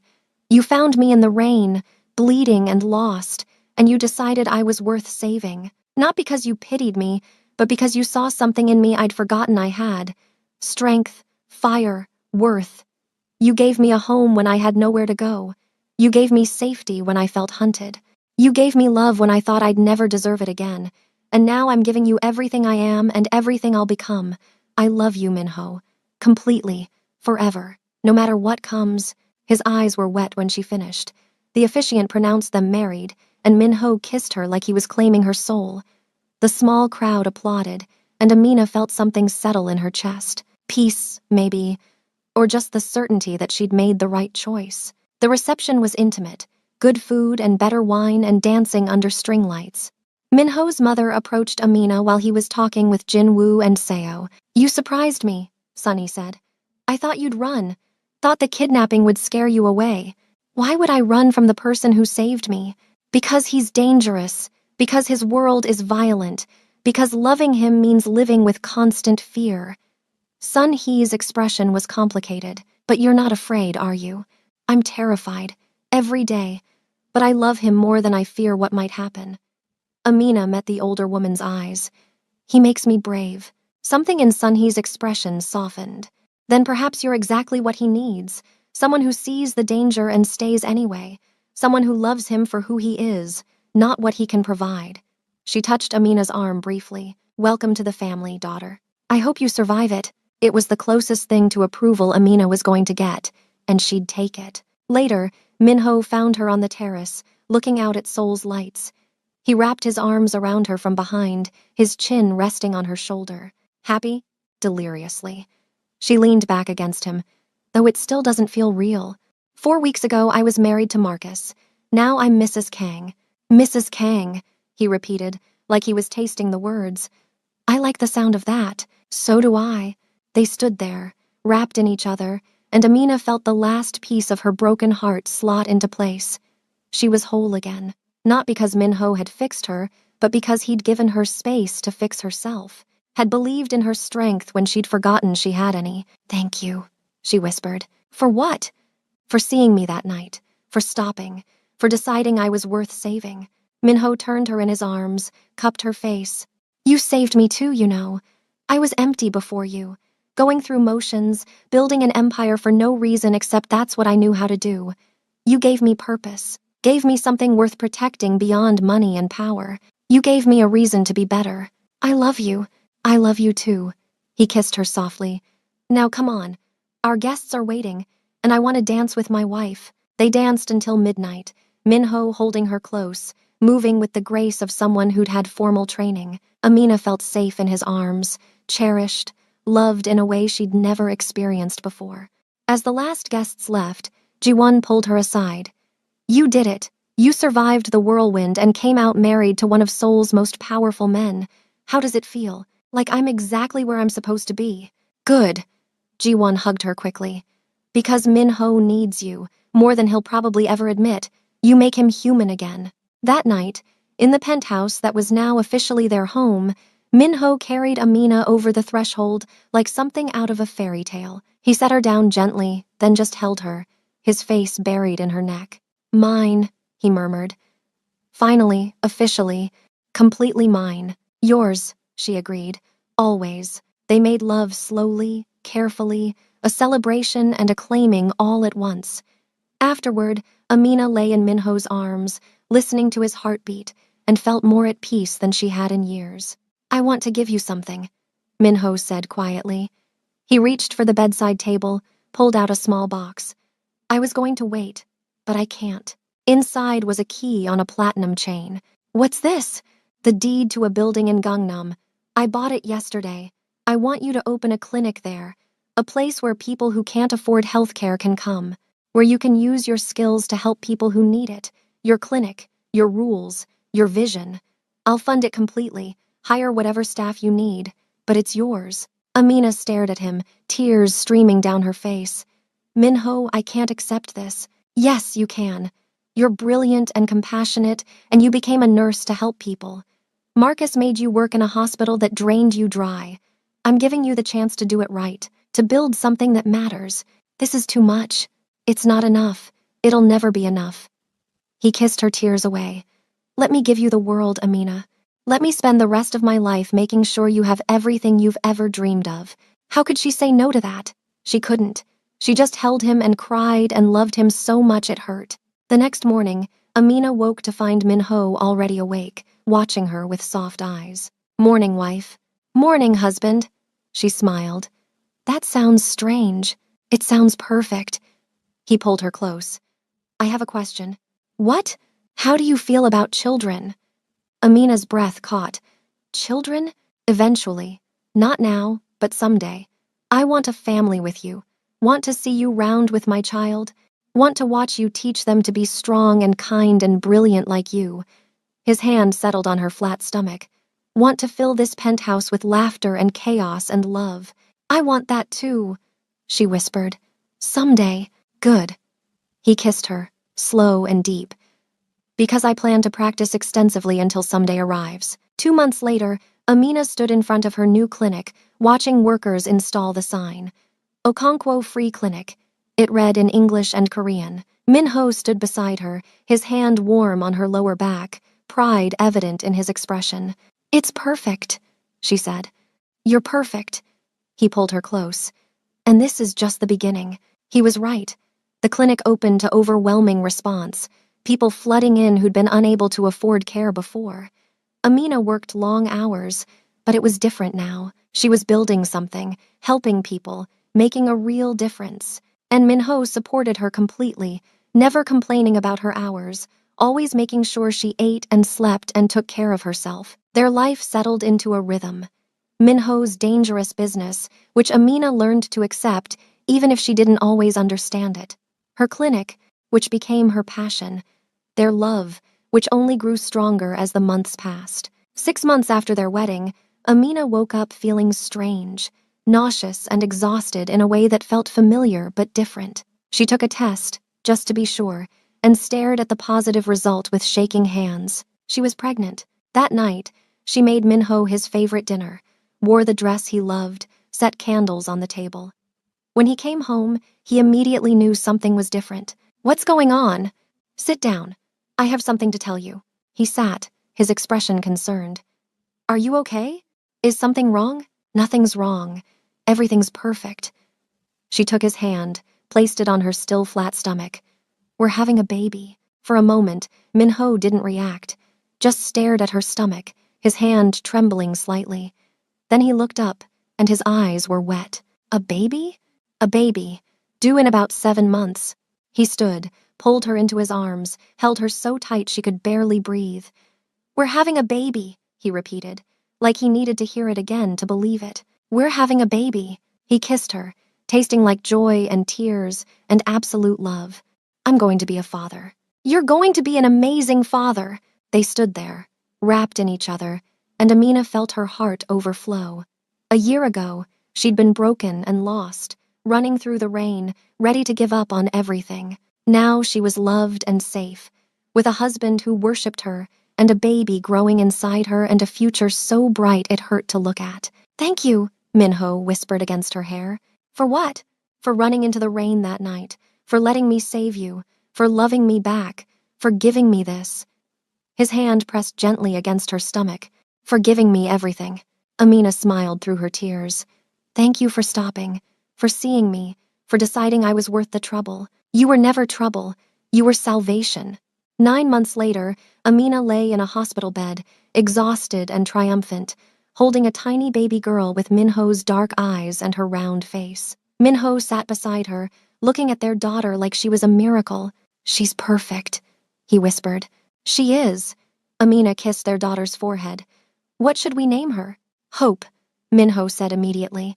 "Because that's what you gave me that night in the rain. Hope that life could be more than just surviving. Hope that I could be more than what I'd become. Hope for a future worth fighting for." "Hope," Amina repeated. "I love it." They sat there, the three of them, a family built from broken pieces and rain-soaked streets and dangerous love. And as Amina looked at her husband holding their daughter, his expression soft and unguarded and absolutely in love, she knew she'd made the right choice.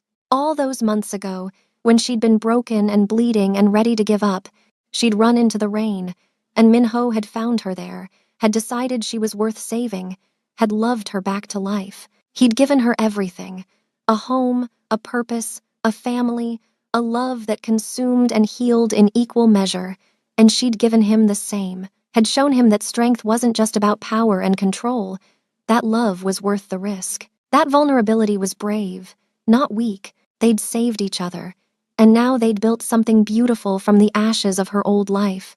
"I love you," she whispered to Minho. "I love you too," he said, kissing her softly.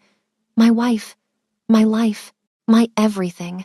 And as baby Hope yawned and stretched, innocent and perfect and theirs, Amina knew that sometimes the worst nights led to the best mornings, that sometimes you had to break completely before you could rebuild into something stronger, that sometimes the man who offered you revenge wrapped in expensive cologne and a dangerous smile wasn't offering revenge at all. He was offering forever.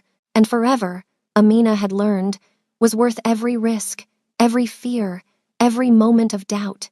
Because forever with Min Ho meant being loved completely, protected fiercely, and cherished absolutely. It meant being home, and that was worth everything. 3 years later, Amina stood in the garden of their new home, a sprawling estate on the outskirts of Seoul that Min Ho had bought when Hope started walking, and the penthouse became too small. She watched her daughter chase butterflies through the flowers, her laughter bright and pure, while her hand rested on the swell of her stomach where their second child grew. "Mama, look!" Hope called in a mix of Korean and English, holding up a flower she'd picked. "Pretty, very pretty, baby." Amina smiled, her heart so full it ached. "Bring it here." Hope ran to her, dark curls bouncing, and presented the flower like a treasure. Minho's eyes and Amina's spirit, their daughter was fearless and loving and completely unaware of the dangerous world her father navigated to keep her safe. "For you," Hope said solemnly, placing the flower in Amina's hand. "Thank you, sweetheart." Amina kissed her forehead. "Now go play. Daddy will be home soon." As if summoned by the mention of him, Minho's car pulled up the long driveway. Hope squealed and ran toward him, tiny legs pumping, and Amina watched her husband scoop their daughter up, spin her around, his face transformed by joy. He'd been in Tokyo for 3 days, a business trip he'd tried to cancel when Amina had morning sickness, but she'd insisted he go. The world didn't stop because she was pregnant. He walked toward her with Hope on his hip, his free hand already reaching for Amina. When he got close enough, he pulled her against him, careful of her stomach, and kissed her like he'd been gone months instead of days. "I missed you," he murmured against her lips. "I missed you too." She touched his face, noting the exhaustion in his eyes. "How was Tokyo? Profitable. Boring without you. I don't want to talk about it." He set Hope down gently. "Go find Mrs. Kim, baby. Tell her Daddy's home and we're ready for dinner." Hope ran off, still holding her flower, and Minho immediately pulled Amina close again, his hands settling possessively on her stomach. "How are you? How's our son?" "We're fine. He's been kicking up a storm today." She placed his hand where the baby was moving. "Feel that?" Minho's expression softened, filled with the same wonder he'd shown when Hope was born. "He's strong. Like his father." Amina leaned into him. "You look tired." The Yamamoto situation required more attention than expected, but it's handled now. He kissed her temple. "And I'm taking the next 2 weeks off. No trips, no emergencies. Just us. You're due in a month and I'm not missing a single moment." "Minho, you don't have to." "Yes, I do. I missed too much of Hope's first year because I was busy building empires. I won't make that mistake again." His voice was firm. "You and our children come first. Everything else can wait." 3 years of marriage, and he still took her breath away with his intensity, his absolute commitment to their family.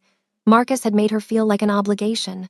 Minho made her feel like his entire world. Dinner was chaotic in the best way. Hope chattered about her day, mixing languages like most bilingual children did, while Minho listened with complete attention and Amina watched them both, her heart overflowing. After dinner, Minho gave Hope a bath, read her 3 stories, and sang her to sleep in Korean, his voice soft and surprisingly good.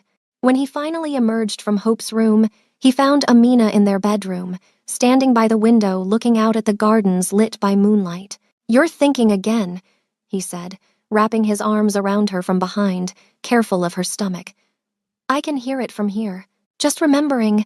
"Remembering what?" "That night. 4 years ago, running through the rain, broken and lost, thinking my life was over." She leaned back against him. "If someone had told me then that I'd end up here, married to you, with a daughter and a son on the way, running a clinic that helps hundreds of people, happy in ways I didn't think were possible, I wouldn't have believed them." "I would have." His lips brushed her neck. "I knew the moment I saw you that you were going to change my life, knew you were important, knew I'd do anything to keep you. You burned down a building for me." I'd burn down the whole world for you." He turned her in his arms, cupped her face. "You and our children, you're everything. The empire, the money, the power, it's all meaningless if you're not here." Very romantic for a crime lord. Former crime lord. He smiled slightly. "I've been transitioning to legitimate business for 2 years now. By the time our son is born, I'll be completely clean. No more dangerous situations, no more enemies trying to use you against me. Just a boring businessman with a beautiful wife and perfect children." Amina knew it wasn't that simple, knew that leaving his old life behind required careful maneuvering and calling in favors and probably violence she didn't ask about. But she also knew he was doing it for them, for their family, because he wanted Hope and their son to grow up safe. "I love you," she whispered. "So much it scares me sometimes." "Good. I'd be worried if it didn't." He kissed her softly. "Because I love you the same way. Completely, obsessively, in ways that probably aren't healthy but feel too good to question." They made love slowly, carefully, Minho worshipping her pregnant body with the same devotion he always had. Afterward, as they lay tangled together, his hand on her stomach feeling their son move, Amina felt that same peace she'd felt on their wedding night. She was home. Not in this house, not in Seoul, but here in Minho's arms. That was home. "Tell me about the clinic," he said quietly. "How's the expansion going?" "Good. We're seeing twice as many patients as last year. The prenatal program is thriving. And that donation you made, the anonymous one, it allowed us to hire 3 more doctors." She poked his chest. "You know I know it was you, right?" "I don't know what you're talking about." "Minho." "Fine. Yes, it was me. Sue me for wanting to support my wife's passion." He grinned, unrepentant. "Besides, it's good PR. Kang Industries supporting community healthcare makes us look philanthropic." "You are philanthropic. You just don't like admitting it." "I'm selfish. Everything I do is to make you happy, and your happiness happens to help other people. It's a fortunate side effect." He kissed her nose. "Now sleep. You're exhausted, and our son is going to wake you up kicking in 3 hours." He was right. She was exhausted. She closed her eyes, felt Minho's hand steady on her stomach, and drifted off, feeling loved and safe and grateful for rain-soaked nights and dangerous men with kind eyes. The next morning brought unexpected visitors. Amina was in the garden with Hope when Ji-won appeared, followed by Seo and Jin-woo, all 3 looking serious. "Is Minho here?" Ji-won asked. "In his office. What's wrong?" "Nothing for you to worry about." But Ji-won's expression suggested otherwise. "Can you watch Hope for a bit? We need to talk to him." Amina's instincts, honed by 4 years of being married to Minho, started screaming. "What happened?" "Later. Let us talk to him first." They disappeared into Minho's home office, and Amina tried to focus on Hope, on playing with her daughter, but her mind raced. Something was wrong. Something was happening. And whatever it was serious enough that all 3 of Minho's closest associates had shown up unannounced. An hour later, Minho emerged, his expression carefully neutral. "Amina, can you come here, please?" She settled Hope with Mrs. Kim, their housekeeper, and went to his office. Seo and Jinwoo left immediately, but Ji-won stayed, her presence suggesting Amina might need support. "What's going on?" Amina asked. Minho gestured to a chair, waited until she sat. "Marcus is dead." The words hit like a physical blow. Amina felt her breath catch, her hand automatically going to her stomach. "What? How?" "Car accident. 2 days ago in Lagos. He was there on business, apparently." Minho's voice was clinical, factual. "Zara was with him. She survived, but she's in critical condition." Amina's mind spun. Marcus, dead. Zara, dying. She should feel something, grief, maybe, or sadness, but all she felt was a distant sort of shock. "The reason I'm telling you," Minho continued, "is that Zara's family is in Nigeria. You're her only relative in Korea. The hospital is asking for next of kin to make medical decisions if she doesn't improve. She betrayed me, slept with my husband. Why would they call me? Because despite everything, you're her twin. Her emergency contact still lists you." He moved closer, knelt beside her chair. "I'll handle this if you want. You don't have to see her, don't have to do anything. Just say the word and I'll make sure she's taken care of without involving you." Amina was quiet for a long moment, processing. Marcus was dead. The man she'd married, who'd destroyed her, who'd moved on with her sister without a second thought, was gone. And Zara, her twin, the sister she'd loved more than anyone, was lying in a hospital bed fighting for her life. "I want to see her," she said finally. "Amina. I need to see her, Minho. Need closure or understanding or something. I don't know, but I can't just ignore this." He studied her face, then nodded. "Okay, but I'm coming with you, and if at any point you want to leave, we leave. No arguments." The hospital was sterile and cold, full of beeping machines and the smell of antiseptic. Zara's room was in the ICU, and when they entered, Amina barely recognized the woman in the bed. Bandages covered most of her head, machines breathed for her, and the resemblance to Amina was now marred by injuries and unconsciousness. "The doctors say she'll likely survive," Jiwon said quietly. She'd insisted on coming, standing by as support. "But she'll need months of recovery, physical therapy, possible cognitive issues." Amina moved closer to the bed, looked down at the sister she'd once shared everything with. They'd been inseparable as children, finishing each other's sentences, feeling each other's pain. When had that connection broken? When had Zara stopped seeing Amina as family and started seeing her as competition? "I'm pregnant," Amina said to the unconscious woman. "With my second child. I have a daughter now, Hope. She's beautiful and smart and everything I ever wanted. I'm married to a man who loves me completely, who would destroy the world to keep me safe. I run a clinic that helps hundreds of people. I'm happy, Zara. Really, truly happy." Tears burned her eyes, but they weren't tears of grief. They were tears of release, of letting go of the last piece of pain she'd been carrying. "I forgive you," she whispered. "Not because you deserve it, but because I deserve peace. I forgive you for betraying me, for hurting me, for taking someone I thought I loved. I forgive you because holding on to anger was poisoning me, so I'm letting it go. I'm letting you go." She turned to Minho. "I'm ready to leave now." He took her hand without a word, led her out of the hospital, and in the car, she cried.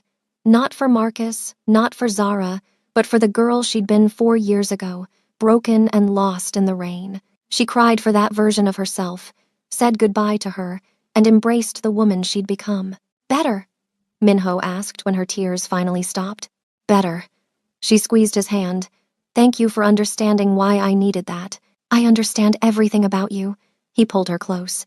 "That's what love is." 2 weeks later, Zara woke up. The hospital called, and this time Amina went alone, leaving Minho with Hope despite his protests. This was something she needed to do by herself. Zara looked smaller in the hospital bed, fragile in a way she'd never been before.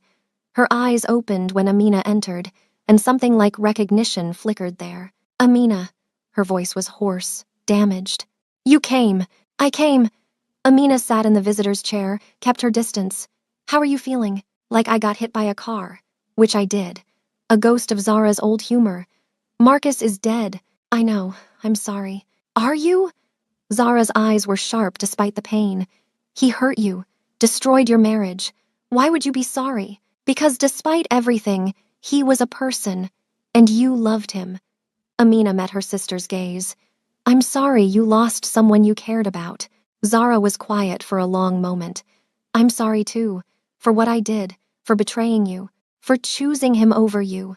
Tears leaked from her eyes. "I was jealous. You always had everything together, always knew what you wanted, always succeeded. And I was just the messy twin, the one who couldn't keep a job, couldn't maintain relationships. When Marcus paid attention to me, I felt special for once, felt like I'd won something. You didn't win, Zara. You just destroyed something. I know, and I'm sorry. I know it doesn't fix anything, doesn't change what I did, but I am sorry." Amina wanted to hate her, wanted to throw the apology back in her face and leave. But looking at her sister, broken and alone, she couldn't find the anger anymore. Just pity and a distant sort of affection for who they'd once been to each other. "I forgive you," Amina said. "I forgave you 2 weeks ago, when you were unconscious. I'm saying it again now so you can hear it. I forgive you, Zara, but that doesn't mean I'm letting you back into my life. We're not going to be close again. We're not going to be the sisters we were. Too much has broken between us. I understand." Zara's voice was small. Can I at least know if you're okay? If you're happy? I'm very happy. I have a husband who loves me, a daughter who's perfect, and another baby on the way. I run a clinic that helps people. My life is full and good and everything I ever wanted. I'm glad. And Zara sounded like she meant it. You deserve to be happy. They talked for a few more minutes, surface-level things, and when Amina left, she felt lighter. The last piece of her old life had been addressed, forgiven, released. She could move forward now without any shadows following her. Minho was waiting in the car, Hope asleep in her car seat. He took one look at Amina's face and knew. Done? Done. She climbed in, let him pull her close. It's all behind me now. Everything that happened, everyone who hurt me, it's all just history. I'm free. You were always free. You just needed to realize it. 3 weeks later, on a beautiful spring morning, Amina went into labor. Minho, who'd been calm and controlled when Hope was born, completely lost it. He paced the delivery room, held her hand too tight, and looked like he might pass out when things got intense. You're supposed to be the calm one, Amina gasped between contractions. I lied. I'm terrified. You're in pain and I can't fix it and I hate this. Despite everything, she laughed. Just hold my hand and breathe. I am breathing, I meant calmly. Their son arrived 6 hours later, screaming his displeasure at being born. He was perfect, with Minho's dark hair and Amina's round cheeks and lungs that suggested he'd be as loud as his sister. They named him Daniel, after Amina's father who'd passed when she was young. Minho held his son with the same wonder he'd shown with Hope, tears streaming down his face unashamedly. We made this, he said in awe. We made this perfect human. We did. Amina was exhausted and elated and so in love with her family it hurt. 2 perfect humans now. Do you want more? He looked at her hopefully. Eventually. Let's survive the first 2 years of this one before we talk about more. He laughed, kissed her softly. Whatever you want.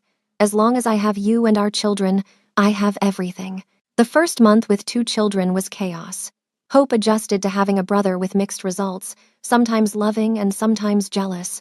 Daniel cried constantly and slept barely. Minho, true to his word, took time off work and was there for every late night, every diaper change, every moment. I never knew I could be this tired and this happy at the same time, Amina said one night, watching Minho pace with Daniel while Hope slept between them. This is what life is supposed to be, messy and exhausting and perfect. He looked at their sleeping daughter, their crying son and his wife, and smiled. This is everything. 6 months later, things had settled into a new normal. Daniel was sleeping better. Hope had accepted her role as big sister, and Amina had returned to work at the clinic part-time. Minho's business transition was complete, all his holdings now legitimate, all his dangerous connections severed. They were, for all intents and purposes, a normal family. Well, as normal as any family could be when the father was worth billions, and the mother ran a charity clinic, and their daughter spoke 3 languages at age 4. On their 4th anniversary, Minho surprised Amina with a trip. Just the 2 of them, leaving Hope and Daniel with his mother for a long weekend.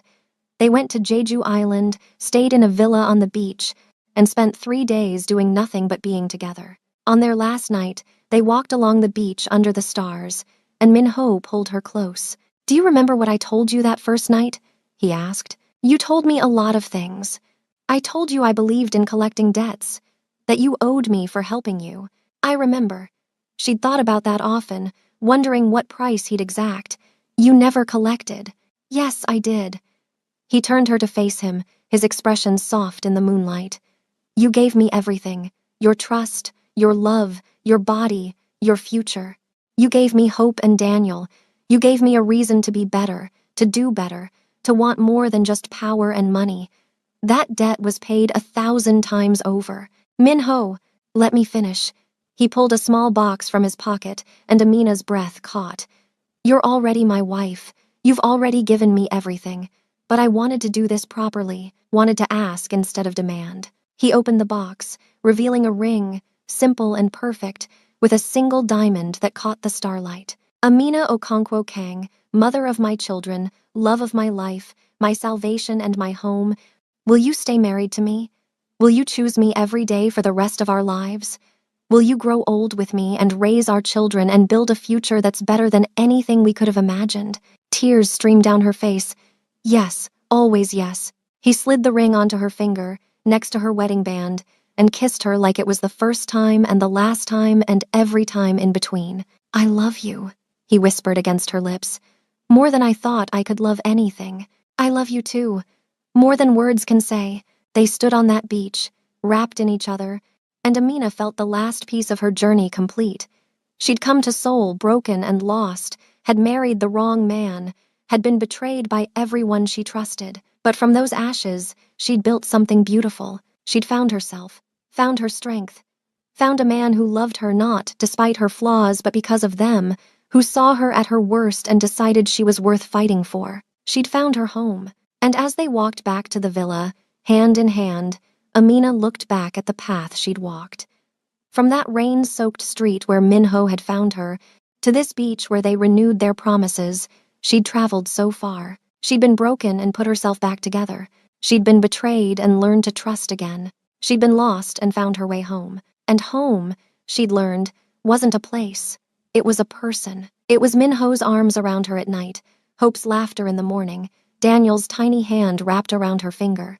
It was the life they'd built together from nothing, the family they'd created against all odds, the love that had saved them both. 10 years later, Amina stood in the garden of their estate, now expanded and filled with the sounds of children. Hope was 14, brilliant and beautiful and everything Amina had hoped she'd be. Daniel was 10, curious and kind and absolutely devoted to his little sister Rose, who at 5 was a perfect mix of both her parents. And twin boys, 3-year-old Matthew and Michael, ran through the flowers, chasing butterflies just like Hope had done years ago. The clinic had grown into a network of 3 locations, providing free healthcare to thousands. Minho's business empire was vast and completely legitimate, philanthropic in ways that made him a respected figure in Seoul society. They'd built something real, something lasting, something good. "You're thinking again." Minho's arms wrapped around her from behind, his chin resting on her shoulder. After 14 years together, he could still read her like a book, just grateful. For what? For everything. For you, for our children, for this life. She turned in his arms. "For that night 14 years ago when you decided I was worth saving. You saved me, remember? We saved each other." He kissed her softly. "And I'd do it all again. Every moment, every choice, every risk, I'd do it all again to end up here with you. I love you," she whispered. "Still, always, forever, forever," he agreed. Starting now and never ending. Their children's laughter filled the air, Hope calling for them to come watch Daniel teach Rose how to kick a soccer ball, the twins demanding attention, the beautiful chaos of a large family. Minho took her hand, and together they walked toward their children, toward their future, toward everything they'd built together. And as Amina looked at her family, at this life that had seemed impossible 14 years ago, she knew that sometimes the worst betrayals led to the best beginnings. Sometimes you had to break completely to rebuild into something stronger. Sometimes the man who found you in the rain wasn't offering temporary shelter but a permanent home. She'd been caught in the rain that night, broken and bleeding and ready to give up. And Minho had found her there, had decided she was worth keeping, had loved her back to life.